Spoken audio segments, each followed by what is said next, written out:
Estem a punt d'acabar i ho fem amb una altra de les històries que no ha pogut ser.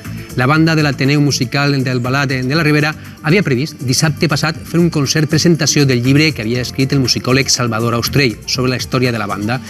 Per a recuperar este acte i alhora rendir tribut a totes les víctimes de la Covid-19, els músics han fet este vídeo amb la música del compositor albalater Eduardo Felip Suárez, que es du per nom Quadres Mediterranis. Amb este vídeo us deixem. No serà fins demà, perquè demà és agafem festa, però serà fins dilluns. Recorden, passar-ho bé, loga, faça sol, faça fred o calor, però sobretot recorden tindre trellat i complir les normes establides. Fins dilluns.